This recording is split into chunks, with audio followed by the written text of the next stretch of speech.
So can you describe the digital transformation in Vietnam in just 3 key words? Certainly, it's using the government's words. I would say it's very much about government digital transformation, enterprise, economy, digital transformation, and societal digital transformation. Another 3 words actually that I would use would be productivity, innovation, and education.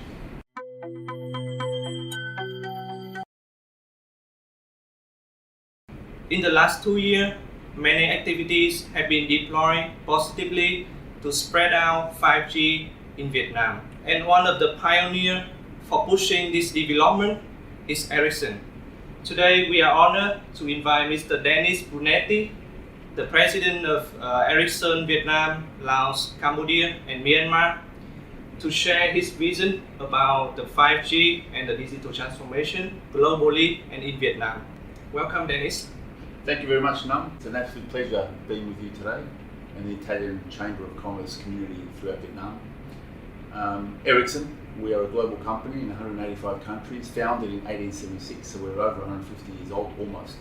And in Vietnam, 30 years since 1993, and we've been deploying 2G, 3G, 4G, and now also 5G commercial trial networks for the last 30 years in Vietnam. And we look forward to continuing that journey, really committed to the digital transformation of Vietnam, both in terms of the consumer space, but also, of course, in enterprise industry. So that's our focus moving forward, and it's a pleasure being here today to talk specifically about 5G. The first question is, how is the deployment of 5G is going on in the world and in Vietnam? So globally, 5G has been deployed since 2018 in various markets, starting with the US, Japan, Australia, Korea in 2018. And up to now, we have about 209 live commercial 5G networks globally deployed, and Ericsson are involved in more than half of those, 114 live networks globally. In Vietnam specifically, 5G commercial trials have commenced since 2020. There were some technical trials in 2019 that we conducted with Viettel, and then in 2020 with Viettel, Mobiphone and VNPT, all 3, we've conducted commercial 5G trials, and that's now expanded out to various provinces, including Bắc Ninh and other industrial zones, where 5G will really benefit industry digitalisation, especially manufacturing. So 5G in Vietnam is still commercial, but from a trial perspective, and then we expect and hope that the 5G spectrum and licences will be issued later this year for full mass deployment of 5G in Vietnam from 2023 onwards. So Vietnam is certainly a leader, having already started its technical and commercial trials of 5G in 2019-20, and now we're looking forward to the mass deployment of 5G moving forward. So, in your opinion, what is the reason for 5G relevant in the future? Yeah, the relevance of 5G is extremely high. So when you look at the physical world we live in, developing a country, any country that's developing, you're building bridges and roads and tunnels and seaports and airports, that's physical infrastructure. But we all know now that the next wave of socio-economic development in most countries, all countries around the world, will be driven predominantly by digital infrastructure, predominantly by science, technology and engineering. And it will be very much about data. Data is the new oil that will fuel the digital economy, fuel the internet, which is the engine of growth, which is the engine that will drive socio-economic development. So that next wave will be very much driven and created actually through innovation by 5G as a critical national infrastructure. So 5G will become the seaports and airports and roads, bridges and tunnels. It will basically be the overlay, digital infrastructure on top of the physical infrastructure of the city. That's what basically creates a smart city. A smart city is all about data connectivity and sharing information in real time, taking decisions in real time. And 5G enables that. So 5G as a critical national infrastructure is extremely relevant. Vietnam economy is booming. Foreign direct investment is coming, even during the pandemic. There's very few countries in the world that experienced 2 consecutive years of positive GDP growth rate. And Vietnam had 2.9% roughly in 2021, 2020 rather, and in 2021, 2.58%. Inflation is relatively low compared to other countries which are experiencing high inflation. Unemployment rate is very low. Exports are up this last quarter, 14% year on year. is fantastic. They focus on, by 2025, having labour productivity growth rates of 7% per annum, which is very important, and by 2030, 7.5%, and the percentage or proportion of GDP attributed to the digital economy should be around 20% by 2025 and 30% by 2030. And these are extremely achievable numbers, actually, because even Vietnam's digital economy, if you look at it today relative to 6-7 years ago, it was only about $3 billion in 2015, and today in 2022 it's already almost about $25 billion. It's a huge growth area, and that will be sustained by 5G moving forward. Industries like manufacturing, agriculture, transport, energy, healthcare will become more efficient and productive. Labour productivity will increase dramatically through digitalisation of those industries, and that digitalisation will happen through 5G. Unlike 4G and its predecessors, 3G and 2G, which were mainly centred around consumer applications, but 5G is where you get 100 times greater speed, 100 times lower latency, lower delay, Yes. Improved energy consumption, so that's good for the environment as well, reduction in carbon dioxide emissions and environmental impacts. Plus, more devices can be connected per base station for 5G versus 4G. So all of a sudden, you're not only connecting people to the network, you're connecting things.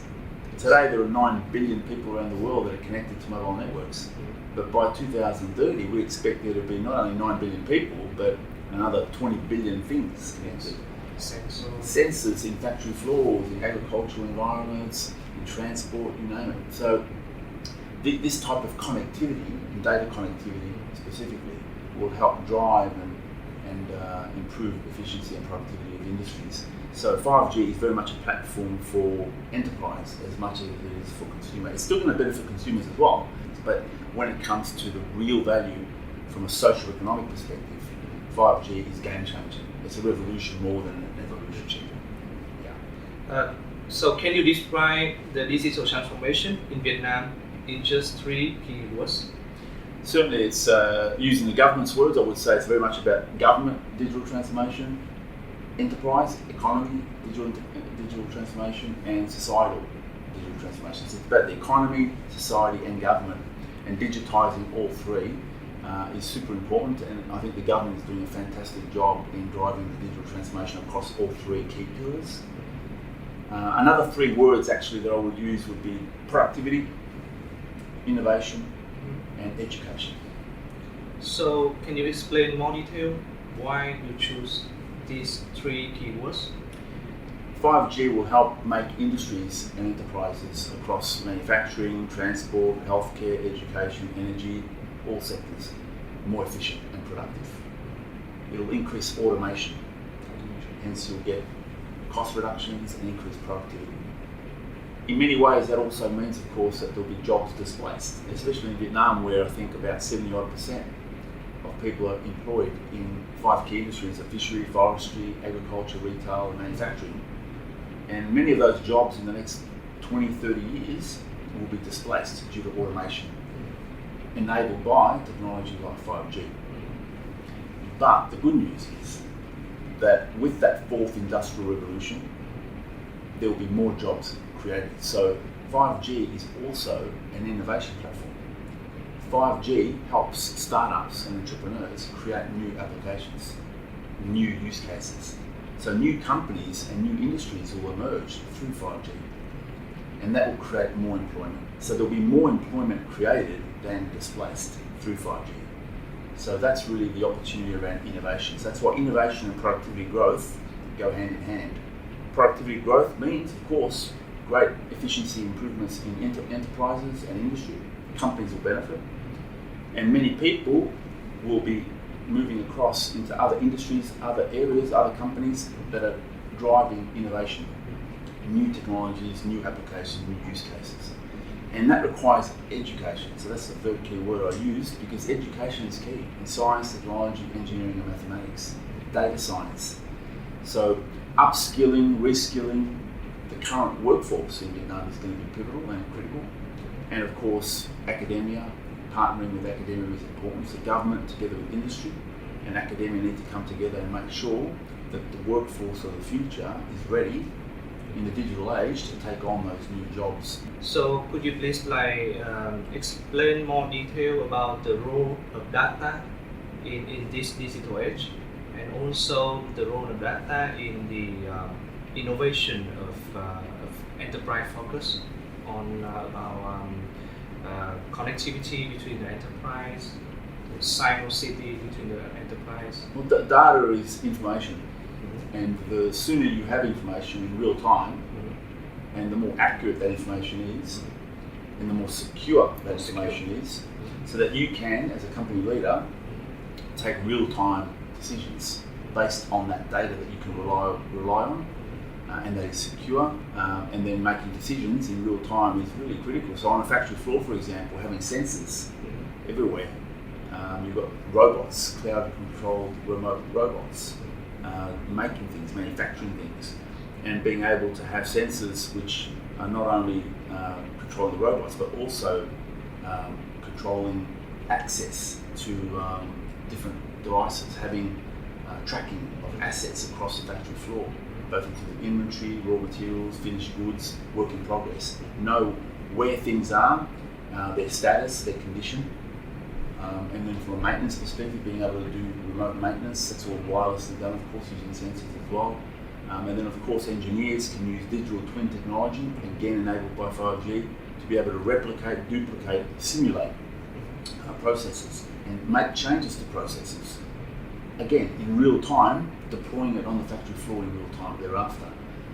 All these type of benefits using AR and VR as well, the engineers can use that also to simulate the factory environment and make changes to the processes for improved efficiency, and then have it deployed, executed immediately. That real-time access and that speed of change makes it easier and more reliable and more efficient and productive to cater for manufacturing, of course. Energy sector, data is super important because it helps integrate renewable energy sources like wind and solar into existing energy grids or power grids. It helps also through real-time access to data and decision making. You can also decide efficiently where power needs to go, where energy is needed, when it's needed, where it's needed, without waste, without time delay. And that also helps reduce carbon dioxide emissions. Data, of course, online training, education, telehealth, contactless convenience. And data, if data is the oil, spectrum or frequency spectrum is the oxygen that ICT industry needs. So you need spectrum, of course. And the beautiful thing about 5G is, and in Ericsson's case specifically, is that we can use existing spectrum that's used in 4G for 5G also. We have this technology called spectrum sharing, and that helps you be able to upgrade your 4G network to 5G using existing spectrum with a remote software upgrade. So that also helps bring 5G to the world faster, and that we call the non-standalone 5G deployment, leveraging the existing 4G infrastructure. So you can sweat the asset, you can use the infrastructure you've already invested in today. And then you have standalone 5G, of course, where you actually build out new 5G infrastructure as a new deployment, and that's where we will see a lot of 5G, in my view, in factories. There's many production factory environments around the world that will benefit from 5G, but also energy grids, transport, healthcare, education, many industries will benefit, fintech, of course, finance. And as you have been already aware about the COVID-19 pandemic, how did COVID-19 affect the digital transformation globally and in Vietnam? I think everywhere it had the same effect. You know, they say that necessity is the mother of invention. So when you need something, you invent it, I guess. And certainly with COVID, the world understood and learned that we need to do things differently. It wasn't just innovation from a technology perspective, but even from a business model perspective. So new business models emerged. New ways of doing old things in a different way was created because we had to. But moving forward, post-COVID, it'll be a hybrid model that we're adopting at Ericsson globally, where we'll be working from the office when suitable, but also working from home or anywhere. And 5G, digital transformation, helps do that. Yeah. So I think that's been accelerated. So I think a big impact has been that digital transformation was on the agenda for many companies already, and many governments. But now, if anything, it accelerated the need, and certainly the Vietnamese government, I believe, have done a great job through their digital transformation strategy in driving and really accelerating the digital transformation agenda and vision in Vietnam. There's a strong focus by the Prime Minister and the whole government, and Ericsson is fully supportive of that, and we're very happy to be involved in supporting that agenda. Yeah. If Vietnamese company wants to approach to digital transformation, could you please give some suggestion? Where can they start? I think the perfect place to start would be to talk to the mobile operators, the service providers, Mobifone, Viettel, VPT. They will be the experts that can really cater for the needs of enterprises across all industries moving forward, especially when 5G becomes a mass deployment across Vietnam. But certainly even today, even with the 4G deployment, certainly the operators, Mobifone, Viettel, VPT and Vietnam Mobile are able to support enterprises with their digital transformation journey. In the recent year, there are many free trade agreements have gone in effect in Vietnam. For example, like EVFTA, like RCEP, and etc. Yes. So, in your opinion, how will these free trade agreements will support the movement into digital transformation in Vietnam? I think it's fantastic. I think Vietnam, we should congratulate Vietnam and the government for having so many free trade agreements actually. I think it's one of the world leaders in terms of having so many free trade agreements, about 15 or 16 of them today. And that really does help attract foreign direct investment, especially in high tech and manufacturing. We expect some 2/3 of multinational companies around the world to relocate manufacturing towards Asia Pacific by 2025. And a lot of that manufacturing activity, I believe, will be going towards Vietnam because the Vietnamese government, through the digital transformation strategy, the Industry 4.0 strategy, and all these free trade agreements with low tariffs and low duties, have made it more attractive for manufacturers to relocate to Vietnam. And Ericsson, for example, is looking at, we have a project already for the last 12 months where we're looking at companies in Vietnam, suppliers that we can integrate into our global supply chain because we see the value of their improved efficiencies and productivity through the free trade agreements. The low tariffs and duties through the free trade agreements obviously are attractive to us, and many other companies are doing the same, and many are moving to Vietnam not only for manufacturing but R&D and all sorts of other high-tech foreign direct investment. So we see great opportunities emerging through these free trade agreements that Vietnam has entered into with the EU, for example, and of course recently RCEP and CPTPP, and also the UK free trade agreement. Wonderful, great news for Vietnam. So regarding this digital transformation movement into this digital age and the digital era, which is the opportunities for foreign investor, especially Italian investor, approach to Vietnam market? I think Europe in general, of course, through the free trade agreement, there's a lot of opportunities in Vietnam across all economic sectors, especially manufacturing, we've talked about considerably, so there's a lot of opportunity in that area. But certainly innovation, and I think Italy has a long history of innovation, a lot of R&D. Ericsson, for example, has R&D in Italy, and we've had a long history of research and development there.